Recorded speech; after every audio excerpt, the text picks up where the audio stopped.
going to kick this series off with a quick discussion about what Magento is, and then a walk through the front end. Magento is an enterprise e-commerce platform. That is something that allows you to sell large numbers of configurable products online.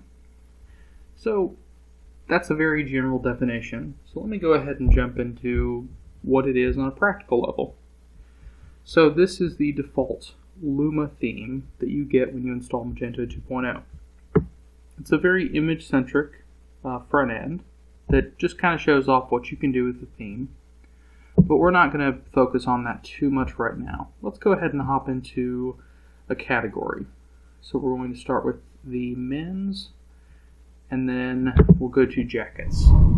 So this is your default category view. We've done nothing special here. This is straight out of the box. So right off the bat, you've got some different options if you want to filter based on attributes. So we can go ahead and filter based on an attribute here, in this case insulated, to see only insulated men's jackets.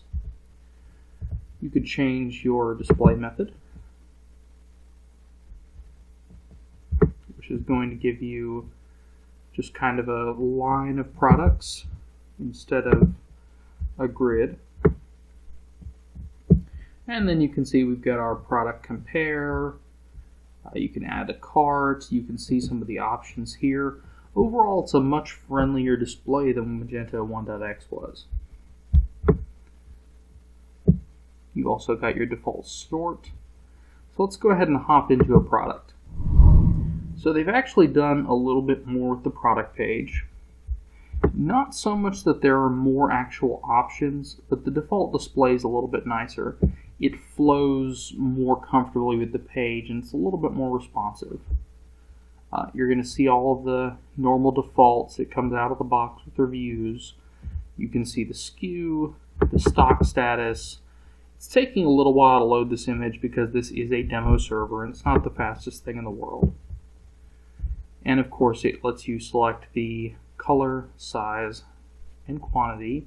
And these are just configurable options. This could be anything.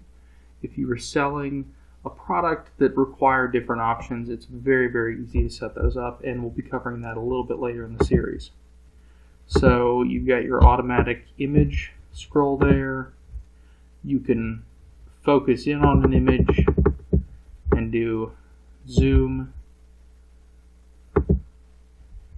Here we'll back up a little bit.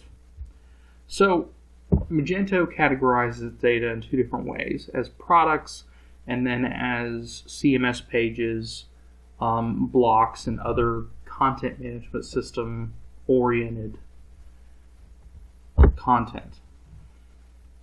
So everything we're looking at right now is a product. We're going to see in the next few videos how to set these up and how to get them organized in categories. To actually see a page, there's a couple of different things to see. So first off, Contact Us is provided by default. That's not actually a page you have to configure. It will always be /contact. You can modify this if you want to, but the default works well as well with your updated information and some of this customized to your store. And then we would also see, for instance, customer service would be a CMS page. And as you can see, you can put pretty much anything in here. We've got a header, an H2, and then a table, etc., etc. So I'm going to wrap this video up for now. In the next video, we are going to take a walk through the Magento admin panel, and then after that, we're going to get started with some product config.